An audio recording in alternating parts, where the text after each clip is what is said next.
Wow, this is gorgeous. This is the type of place that would inspire you to write a poem, fall in love. But could this also inspire the latest cell phone display? Maybe a medical breakthrough? Even a futuristic car? Now, I know what you're thinking. How in the world could a walk through the woods inspire something like that? Well, that is exactly what you're about to see. I'm Rossi Morreale, and this is Incredible Creatures That Define Design.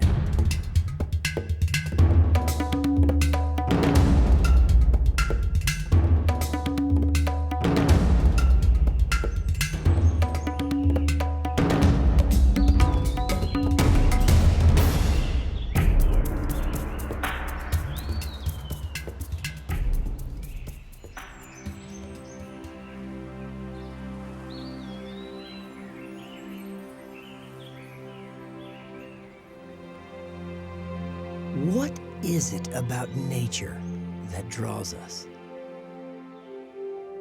The beauty, the strength, the balance.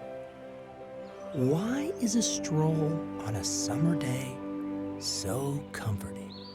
Such a luxury. There is a harmony in nature that appeals to us. A beauty that calls to us. But it does not end there. Life is a symbiosis. Nature and man, a relationship long in the making. Nature is a time-tested wellspring of beauty and inspiration. Every curve, motion, behavior, perfected. Every design, inspired. Our greatest technological achievements pale in comparison to the blueprints found in the natural world. What have we borrowed from nature? What has inspired us to make our lives better, safer, more efficient? What secrets have we copied that have transformed our world? How often has nature done it first and done it better? Have we even touched the possibilities?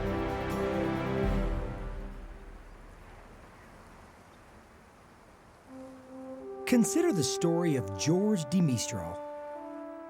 Returning from a walk with his dog in the Swiss Alps in 1941, George became irritated by burrs that were caught in his dog's fur and in his own socks. Ja, ganz kleine Sachen. After tediously removing the pesky burrs, he became interested in how they attached, how they worked. A curious man by nature, he decided to take the plant home and inspect it further.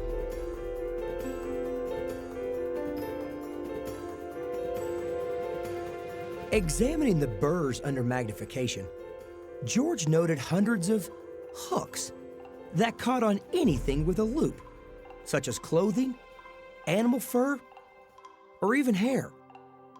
And his wheels started turning.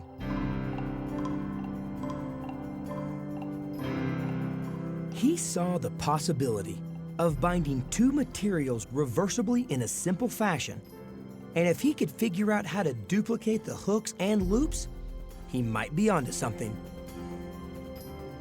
Well, he was onto something.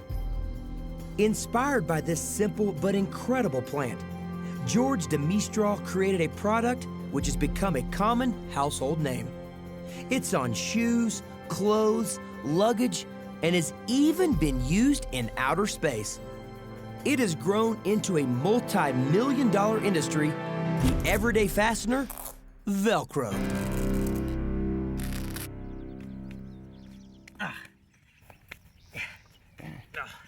Man, these things get everywhere, and they're impossible to get out of your sock.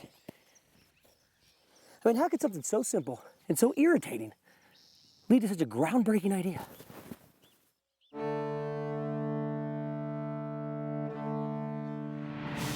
So who's coming up with these ideas? For some, it starts in childhood. What did you do as a kid? Maybe have a lemonade stand? Join a book club? Soccer camp maybe? Or were you the guy that was graffitiing water towers? Do you remember what it's like to look at the world differently? From up high? Just from a different angle? Perhaps through the eyes of a child. We've all walked on the beach, picked up seashells, felt the waves crash on our feet.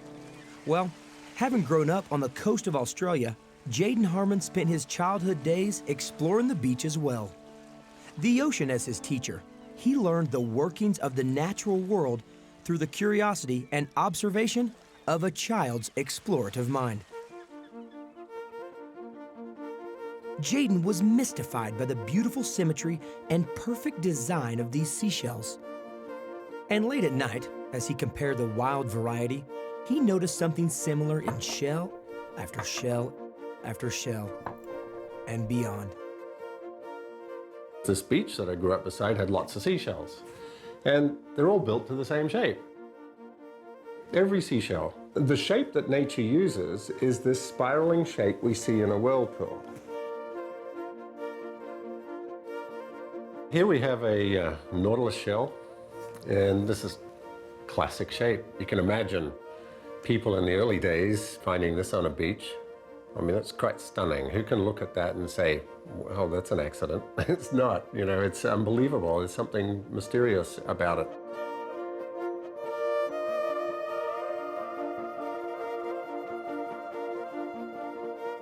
And then I noticed that seaweeds change their shape when waves go past.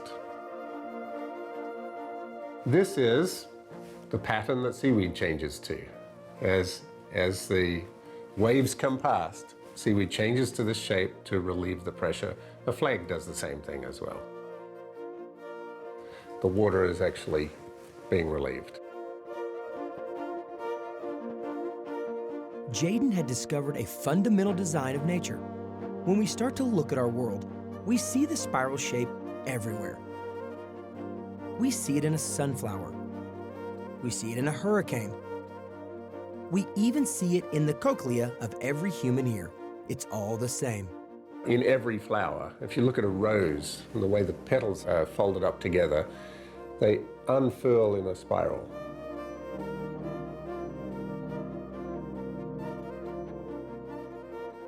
Our fingernails will grow into these shapes if we allow them. Our eyelashes are this shape. Our bones grow the same way. There are no exceptions. We see the more obvious ones, like an elephant's trunk or his tusks, which are doing this everywhere. To his astonishment, Jaden realized that nature utilizes this spiral shape over and over again to different ends, but all with the same outcome: perfected design and unparalleled efficiency. And we all learnt this in school, that if you want to go from there to there, and you want to get there in the least time, using the least energy, you've got to go in a straight line. Nature never, ever, ever, ever uses a straight line. Not in the entire universe, not in the fossil record. There is not a single instance. And yet, we humans insist on doing that. You know, we have straight pipes and straight-sided planes and straight-sided ships. Well, nature doesn't bother about that. And in every single case, nature does a better job of it than humans. Looking at the world differently. Well, that is exactly what Jaden Harmon did.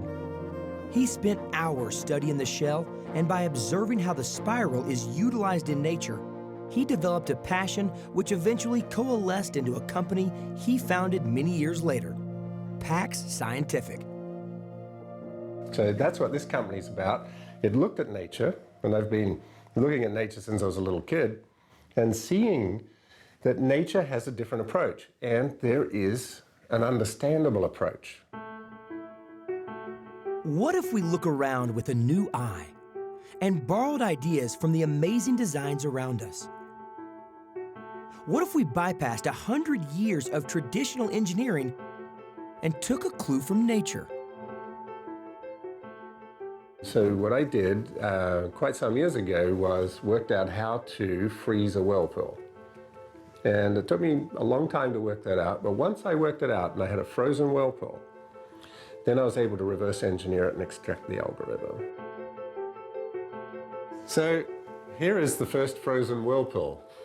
This is, you pull the plug out of your bath, and then if you could work out how to freeze it, which took me 20 years, here it is. And these are the streamlines of a vortex. Our heart muscles look exactly like this. And a rose, the petals on a rose, each of those petals represents one of these streamlines. So that's why it shows up everywhere. We see it in so many different things.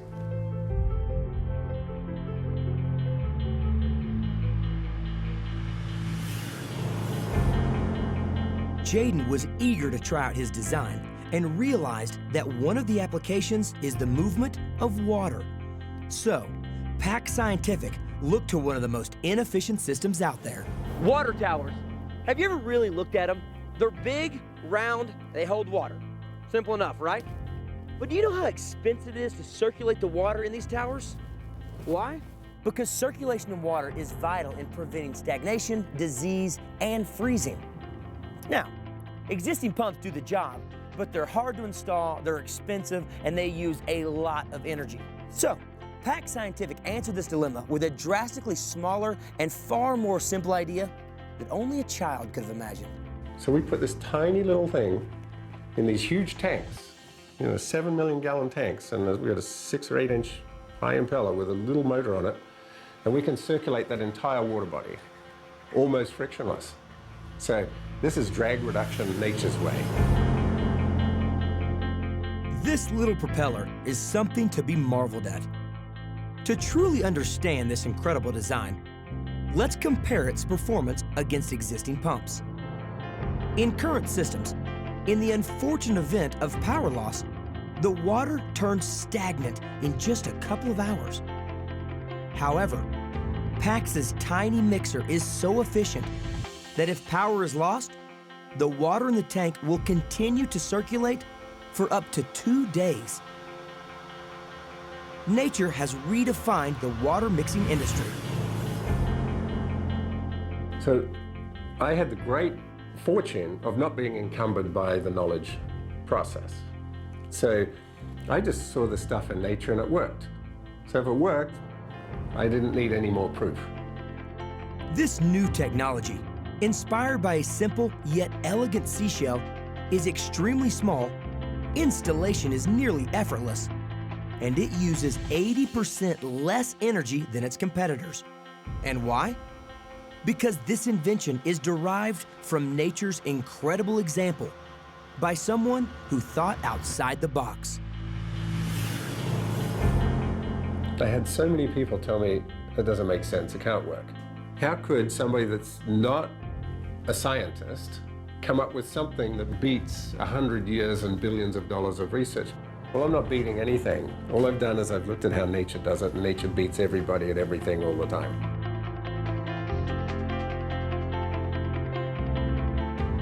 People look at what we do and the inventions we come up with, and they think we're pretty smart here. Well, we've got some smart people, but the real genius is nature, because that's all that we're doing. Nature's done all of this stuff.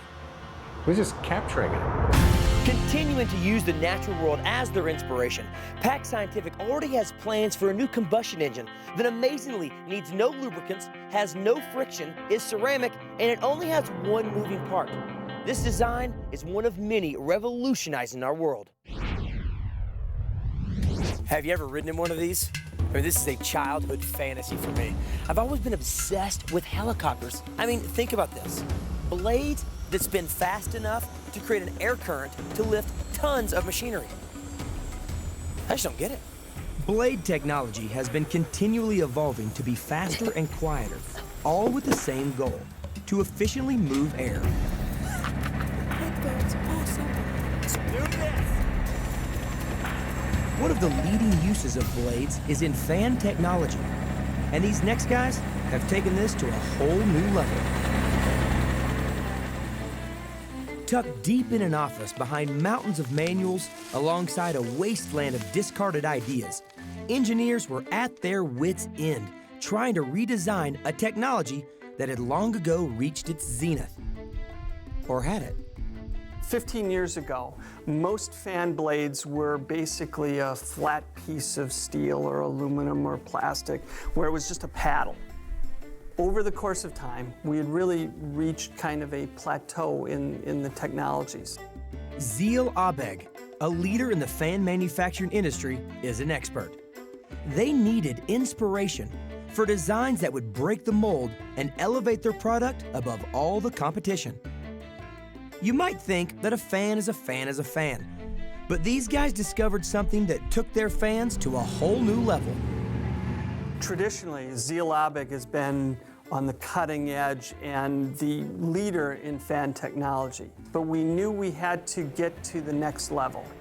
In order to maintain their position as the premium fan manufacturer in the world, Zeal Abeg needed to push the envelope, or spread their wings, if you will, for ideas elsewhere. And so what ended up happening is we've got a very, very talented engineering group.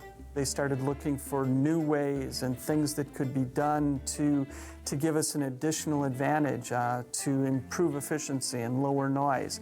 And so really and truly, they started to cast the net rather far and wide. And one of those sources actually was nature.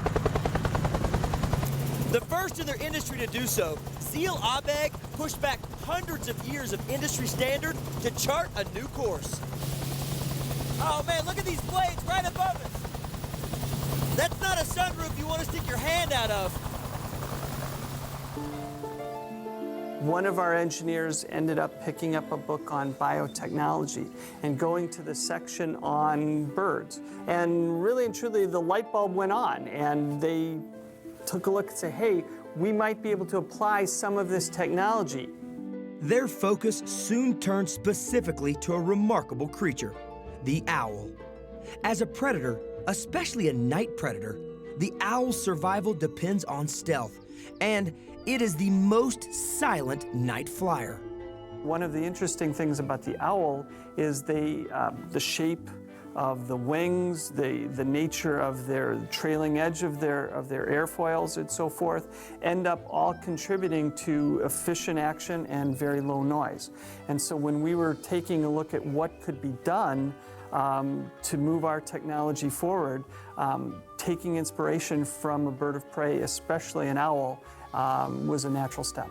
When an owl spots food, it dives at incredible speeds.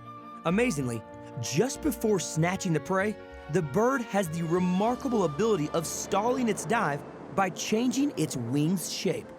Zeal Abeg, intrigued by this, decided to analyze how this unique stall position might benefit their fan blades. The owl and a lot of other birds of prey end up having the ability to shape their wings such they can create what we call winglets on the very end.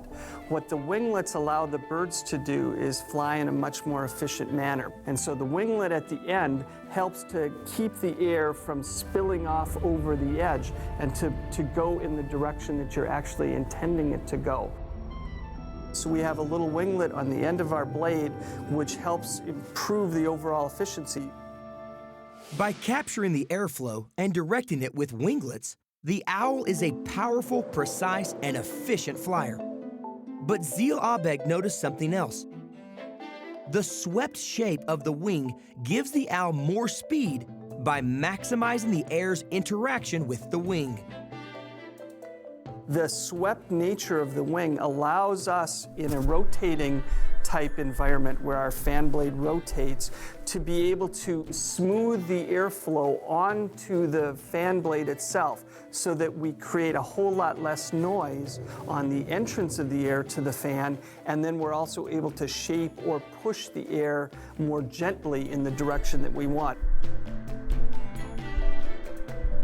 Zeal Abeg realized that every detail mattered. Dissecting the wing for any possible advantage, they also noticed the cross-section of the wing. One of the other key technologies is actually the profile of the wing, the cross-section, the teardrop shape, which is similar to what man has used for airplanes for years and years and years. That changes as you go along the wing, plus it has a three-dimensional shape to it to help guide the air on the exit. And interacting with the serrated edges, this allows us to be incredibly efficient. Serrated edges, the final gift from the owl, are the key to the owl's stealth technology. It is this feature that makes the owl the most silent bird of prey. We also noticed that the owl had serrations or separations on their individual feathers at the trailing edge of their wings, because what creates noise is actually the swirls or turbulence that's created at the edge of an airfoil. And by having these serrations or little separations, they're able to break up a big chunk of turbulence into many smaller pieces that actually generate far, far less noise. When Zeel Abeg's engineers applied serrated edges to their design, they created a revolutionary fan. For Zeel Abeg, the owl was full of inspiration. By borrowing from the noiseless master of the night skies, they were able to create the most silent, efficient fan on the market and soar beyond the competition. The Zeel Abeg fans are definitely the industry leaders as far as the lowest sound, highest efficiency. We have decreased the noise level by over 80%. We've been able to improve the operational efficiency between 5 and 15%. These numbers are huge when in the past you were looking for advantages of a few percent. So it really revolutionized and really propelled us to the apex of the industry. We firmly believe that the owlet design is really a revolution because it takes the technology and the performance of the airfoils that have existed on owls and other birds of prey and basically the cutting edge technology in a way that had never been applied.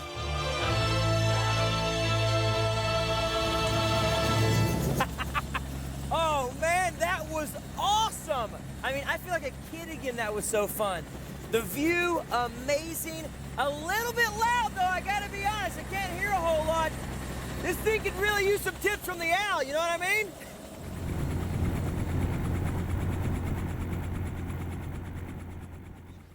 Woo, woo.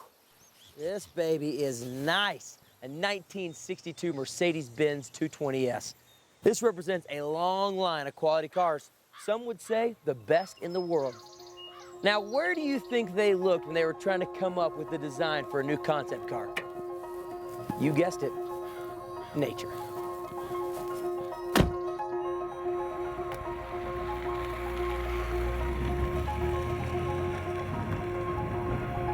Based out of Stuttgart, Germany, Mercedes employs some of the greatest car engineering minds in the world. They have applied their brilliance to figuring out a new car model that breaks the mold and moves us into the future. A never-ending challenge of our automotive industry is to improve fuel efficiency. We have to look for additional volume without extending the car. The seating position is raised and the overall height of the car is higher than conventional cars. New demands call for new thinking on an old problem. How do you maintain quality aerodynamics while raising the height of the car? Traditional engineering tells us that a vehicle must be low and long for decreased wind resistance. Aerodynamic concept cars we have a lot all over the world, and they all look similar, a little bit boring. We know how it works, but if you change the proportions of a car, it's a new challenge for us. And that was the reason to look in biomimicries. Maybe there are ideas we don't know yet. So at that point, we decided to ask nature for help. Mercedes' brilliant team realized that when faced with a problem that conventional knowledge deems unsolvable, nature may just offer an unconventional perspective. We have to look at nature. It's a source of ideas. And the ideas of nature have several advantages. They have proven their functionality a million times before, and there are no limits of the previous human knowledge. And we were looking for new solutions, not only for aerodynamics, but also for design, new fresh ideas. So, what creature inspired these German engineers to develop the latest cutting-edge car designs? Could it have been the speedy cheetah? Maybe it was the graceful gazelle, or even the streamlined shark. Actually, it was none of the above. I'll give you a clue though, and it's an unlikely hero. It was a fish, and it's shaped like a box. Of course, we look at a lot of animals, fishes, turtles, water beetles, birds, but we didn't find the right animal we are looking for. So we went to the Museum of Natural History, and the expert there showed us a few, I think about 15 fishes, and we saw the boxfish. A common fish found on reefs around the world and a casual acquaintance of experienced divers, the odd boxfish is in a league of its own. It moves and swims in a manner different than its fellow marine creatures and offered a unique perspective for the German engineers. We saw it could be interesting. Yeah. It swims with 6 times its body length a second. So compared to a car, it would mean 50, 60 miles per hour. It was promising for us. It's very, very compact. It's high and short, and it's very close to the ideal form that we never expected. 10 years ago, nobody knew about boxfish and its hydrodynamics features. Even the fish experts never expect that. It was amazing. In their observation of the boxfish, the engineers at Mercedes-Benz actually made several unexpected discoveries about this amazing marine creature.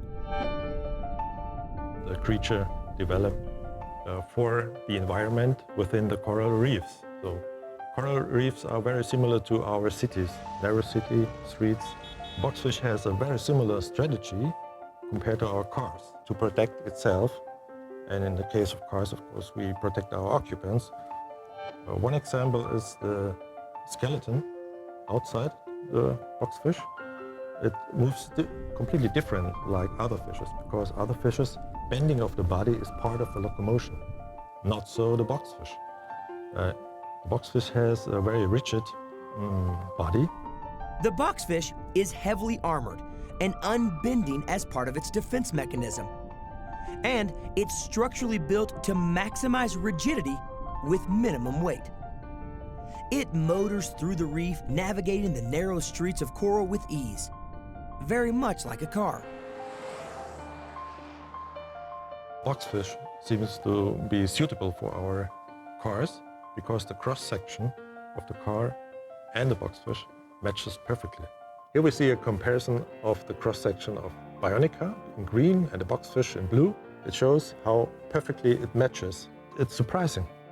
Part of the boxfish's streamlined design are keels along the sides that give it more directional stability in turbulent waters than the average fish.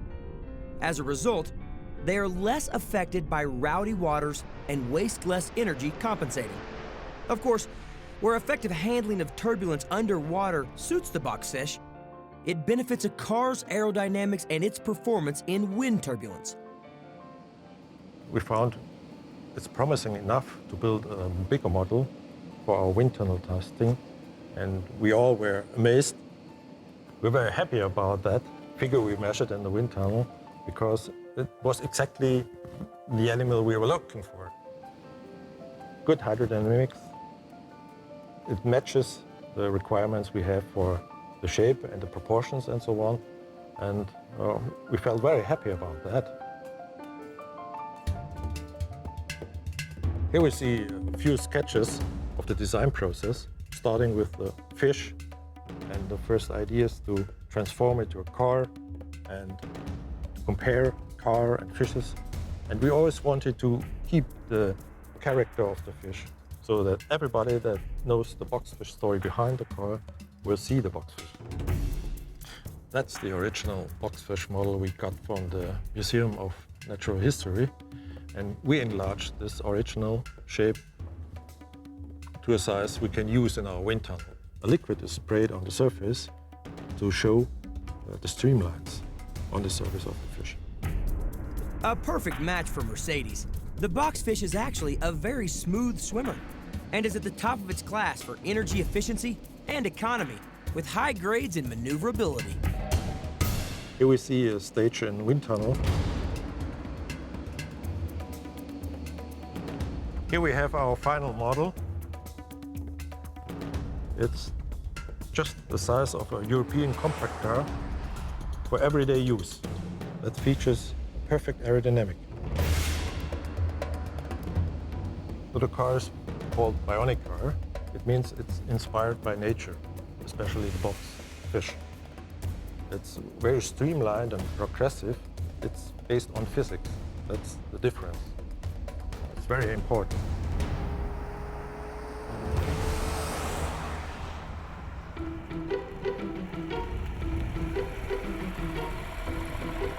Having stayed true to their inspiration, the result for Mercedes was a new look with unique engineering and advanced fuel economy. And now that they've got a new source of inspiration, Mercedes continues to look to nature for their new car designs. Man, these guys sure know how to make cars. Edelweiss, Edelweiss.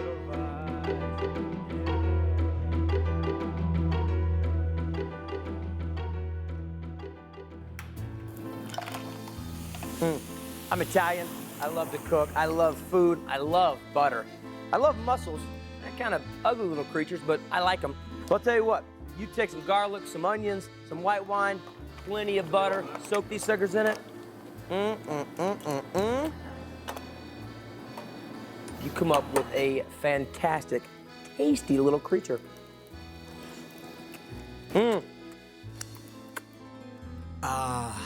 Nothing like a night on the town out enjoying a full spread.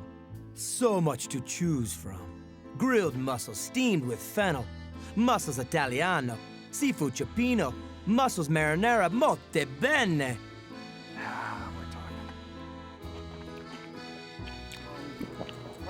Though mussels make for a versatile palate, they're useless beyond the kitchen or restaurant.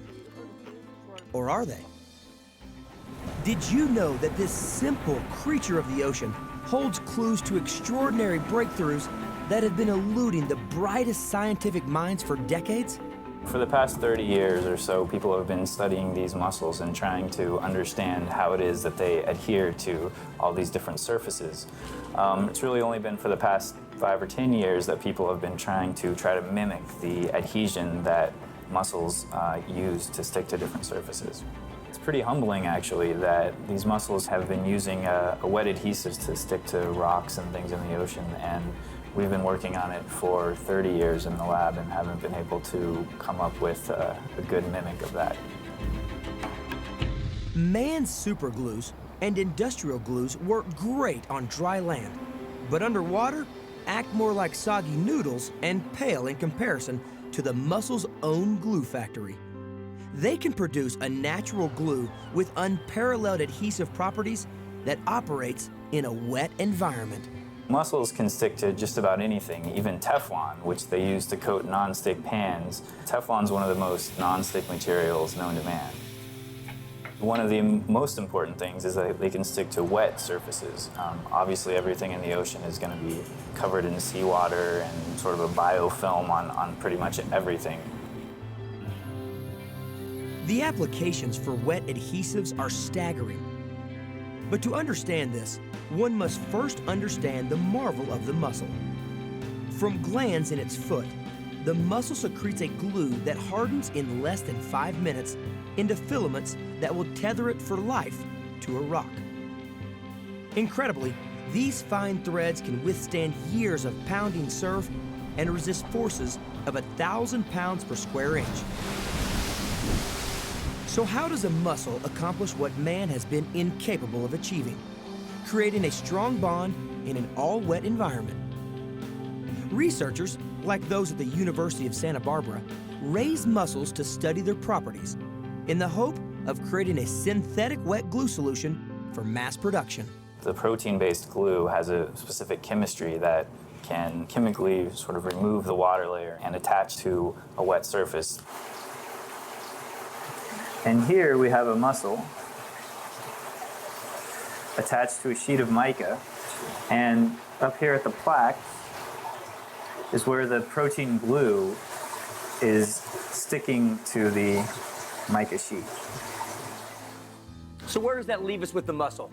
Good to eat? Sure. But why would we want to mimic muscle glue? I mean, what could possibly be the advantages of a wet adhesive? Oh, yeah. There is one thing I failed to mention. You are getting a little bit of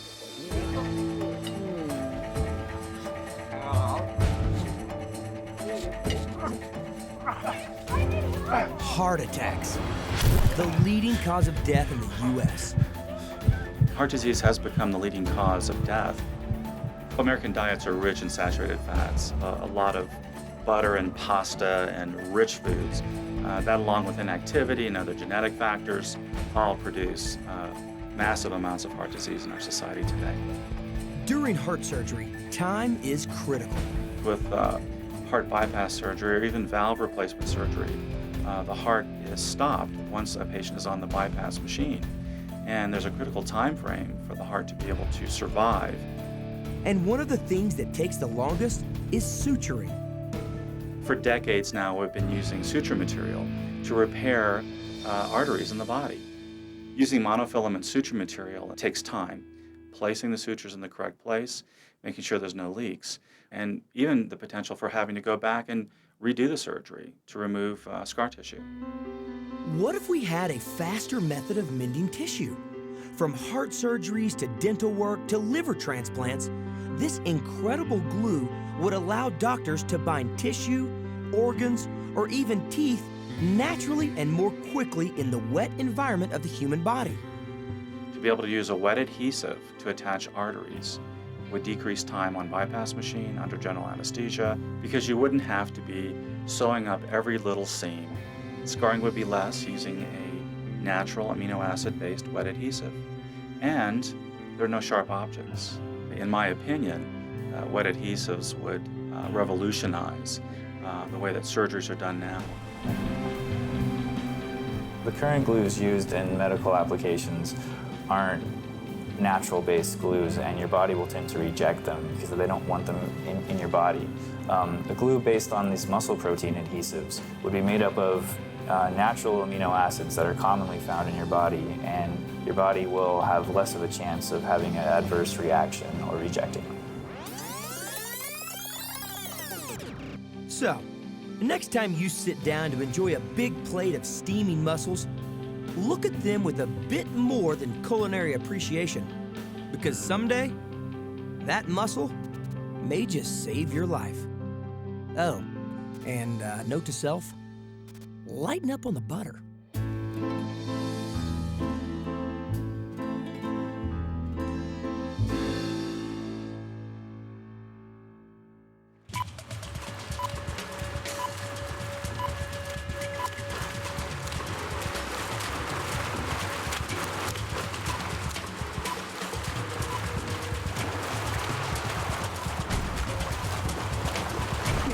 World record? Oh, not even close. I mean, come on. When it comes to world record holders, time and speed are everything. And these guys, they'll use every advantage they can, from swim caps, goggles, full body speed suits. Sometimes they'll even shave their entire body just to cut a few milliseconds off their time. Let's be honest, it's as close as man will ever get to swimming like a fish, and it still doesn't even compare. Makes me wonder, what would it be like to literally experience the ocean like a dolphin? A couple of gents in California are copycatting the most dynamic creatures of the ocean to provide adrenaline junkies with a whole new way to experience water travel. Over, under, or how about both? I've always been fascinated with new technology, not so much, conventional technology, but just really like out there sort of stuff. So when I first ran across this idea, we were just blown away. I mean, I just thought it was the most amazing thing I'd ever seen. Back when I got on board with this idea here was my daughter's really totally in love with dolphins. So she took one look at this thing and she said, we've got to have one of these things. Maybe we could go chase dolphin around.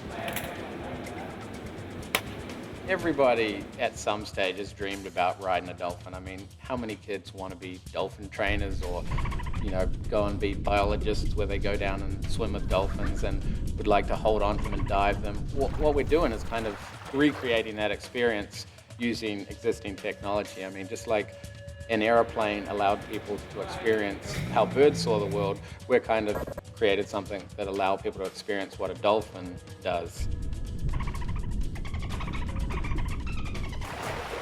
It's the kind of thing that you can get in and swim alongside dolphins or sharks and feel like you're actually part of the pod or part of the ocean rather than just skimming along and looking at it from above. I've pretty much been doing this since I was about 22. That was when I first came across the idea. And it's been a long struggle. When we first started tinkering around with these things, they didn't work very good. We'd take them out, we were bending wings, we were just, it really didn't perform right. I didn't even want one. Some of the materials that we've been using just haven't been holding up. It makes you think, how does a dolphin handle this? We'd take it back home and we'd try to re-engineer it and redesign things and take it out again and maybe sink it or something. Something else would go wrong. And the dash? We've been in it 12 years now and it's only just started to kind of reach fruition. It's finally starting to where you look at it and you think, man, we've nailed this. We've finally got it down where you're not just seeing these problems ahead of you, you're actually starting to see the real fun of it. Dolphins, whales, and sharks make sea travel look like an exciting adventure. And they make it look so easy. So more than just mimicking a dolphin, what can we learn from the function of their amazing design? Now, a lot of it looks kind of whimsical on the outside. I mean, it looks like a shark, this particular model, this is the X model.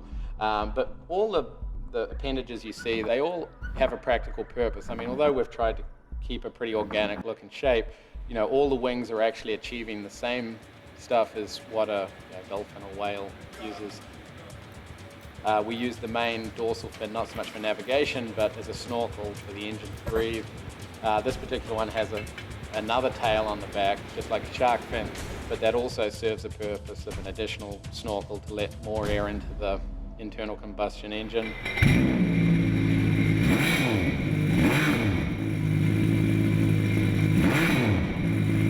The main wings, just like a shark or a dolphin, they control the roll and also they suck you underneath the water. This is how we get our vector thrust.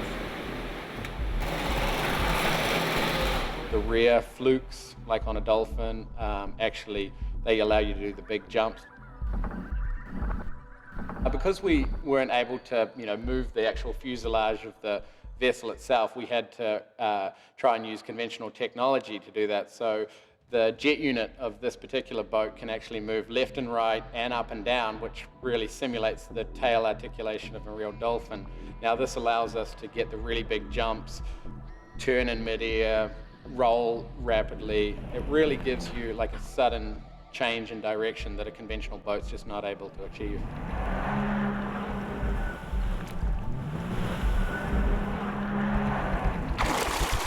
Okay, that all looks real cool in the workshop and everything, but the real question is, have they actually pulled it off? I mean, have these guys literally made it so that man can experience the ocean like a dolphin or a shark?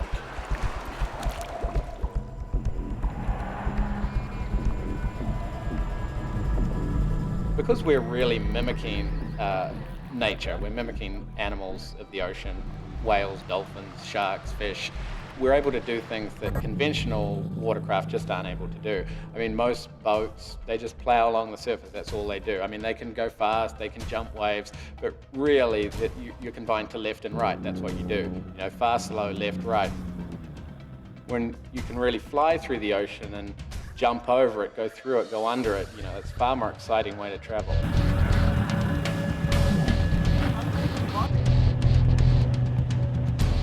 It's just so cool to be able to get this thing and dip it under the water and come flying out like a dolphin does.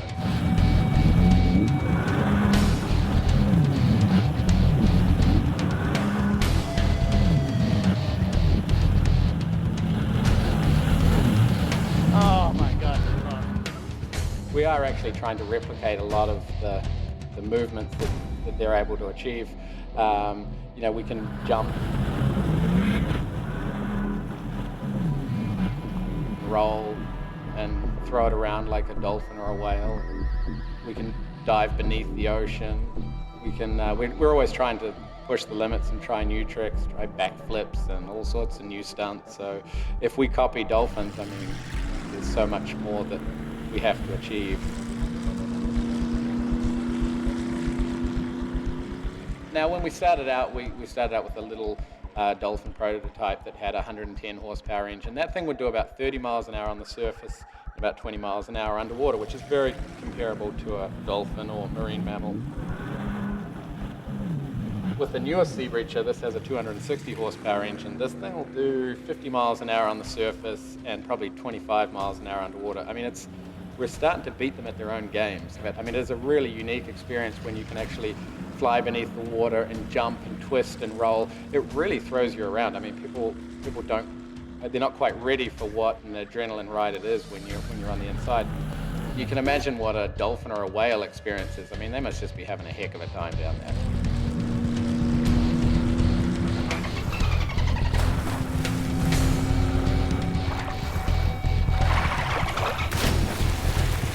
Really exciting to see something that we've created, you know, from just raw materials out there performing a show. I mean, and I think what we've done is really come up with a really commercially viable, practical vessel. I mean, I know it's silly and it's kind of crazy, but they really are. You know, I think we're just scratching the surface of what they'll achieve and what they'll be capable of. So I think you'll see a lot more of this kind of vessel out there. It is kind of like replicating what nature's done. It's neat. We really love it. I mean, that's why we do it.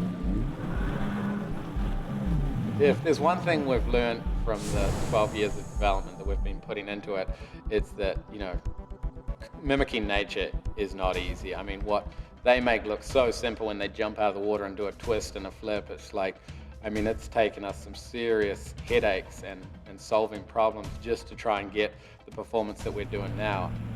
Certainly, dolphins set a high performance bar with their grace and efficiency. And they've proven tough to copy.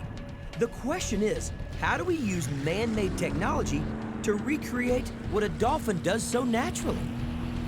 We haven't really got the grace part of it down. I mean, they seem to move so effortlessly. When they jump out of the water and they breach the surface and come back in, I mean, they barely even leave a splash. It's just so clean. I mean, but the one thing that we still struggle with is because we're using these big horsepower engines, we're flying and splashing and making these big clumsy movements. I mean, we're getting the performance that we want, but we just haven't got the grace and agility down.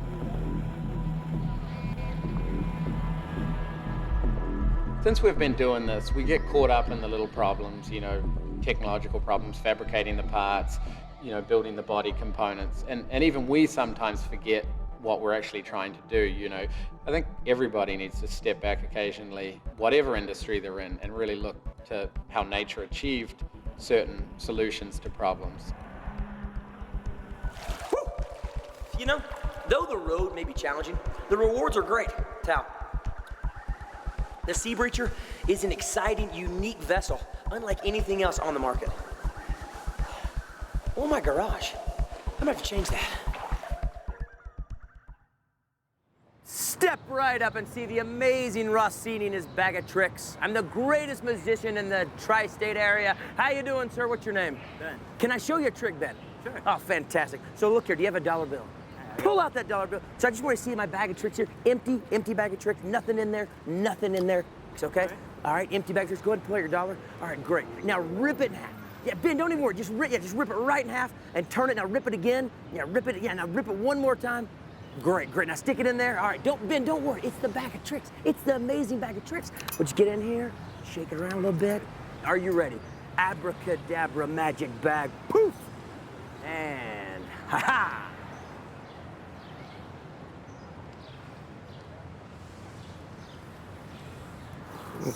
Okay, well, here you go, buddy. You can have my dollar. Thank you. Yeah. Take care. Dang it, bag of tricks.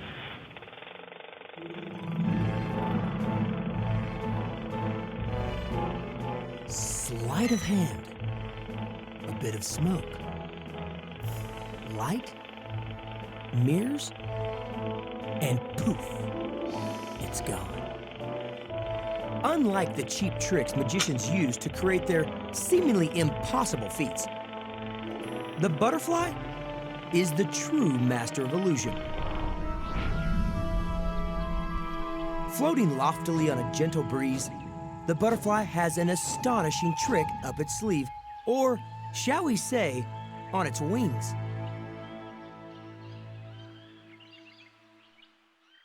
Mirasol, a division of Qualcomm, an industry giant in advanced technologies, is determined to figure out how this butterfly's illusion actually works. Mirasol technology is a one and only. There is not another company that uses, I'm gonna get a little nerdy on you, interferometric modulation. And I know that's a big word, but it simply means reflecting light, and that actually generates the color. It's the same concept as a rainbow or color in nature.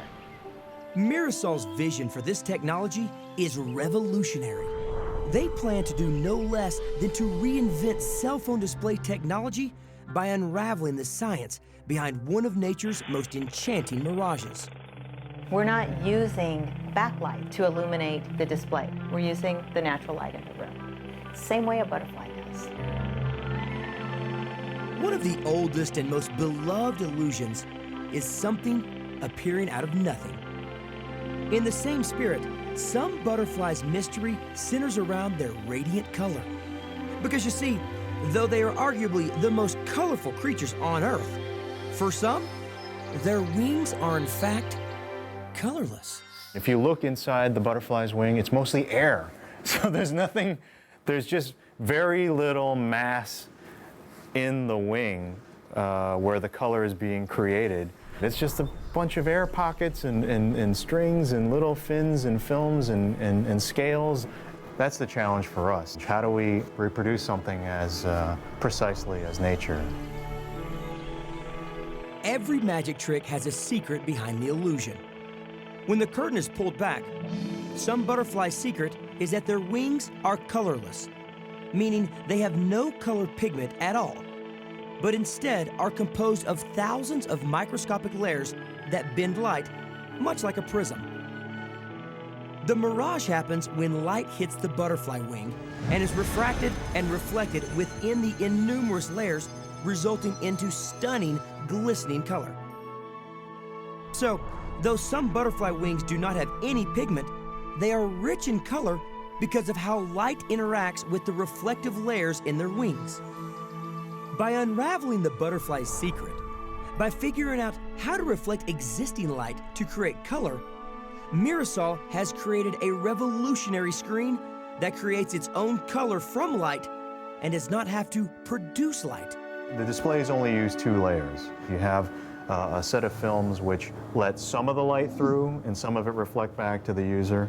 You've got millions and millions of these individual mirrors that you can move basically independently, but it's happening on a very fine scale, so it's not something you can actually see with the naked eye.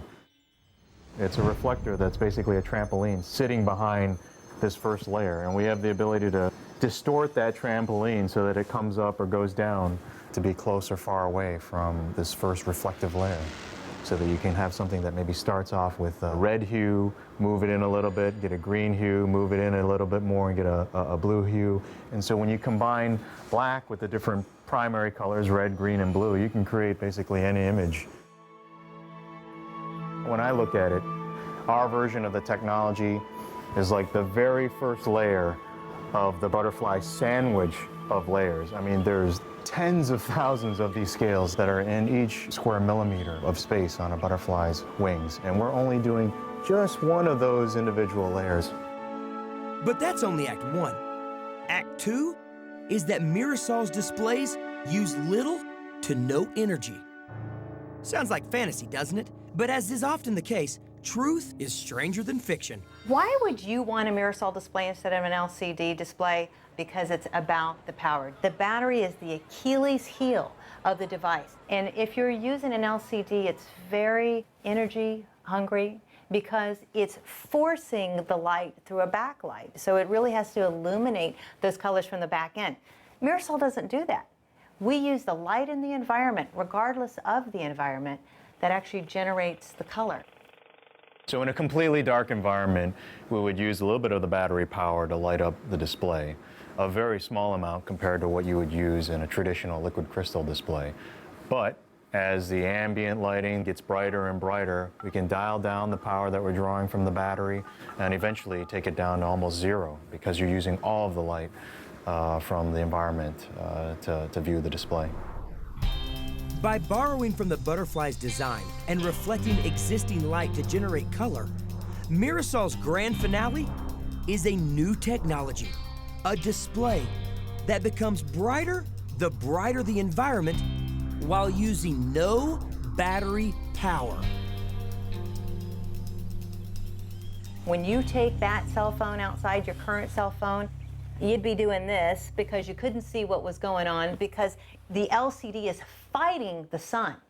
If you take a Mirasol display outside, you're not fighting the sun. The sun is actually coming down, it's reflecting light. The brighter it is, the more crisp and clear your display is. And the end result is not only are you seeing your content outside, thank goodness, but you're also saving power and you're not trying to illuminate a backlight. The sun is your friend. This groundbreaking technology collaborates with nature, benefiting us both by wasting less energy.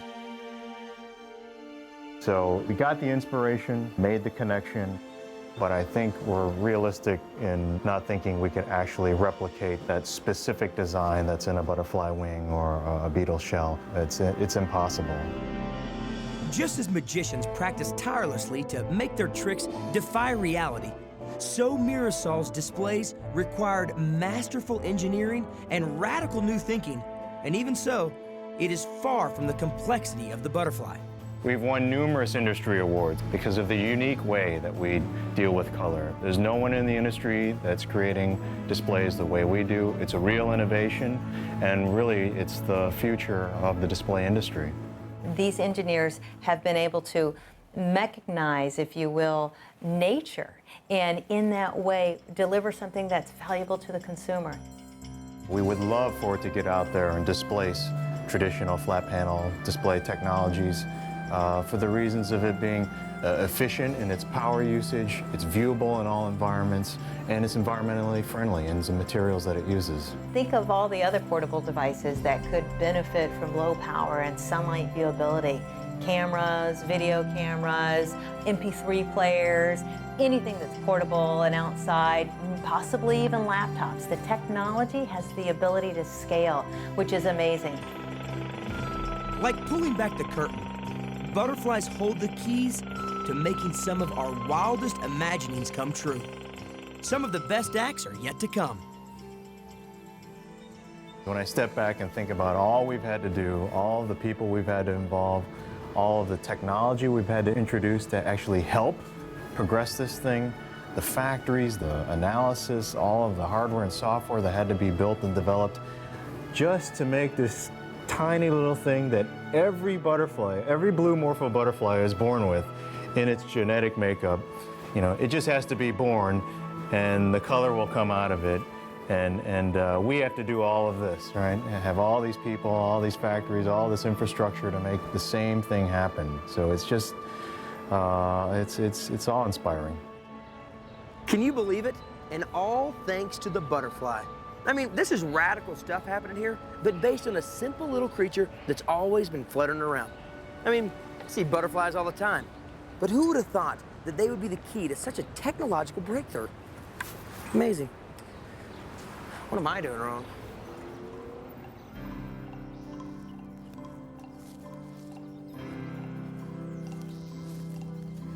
You know what?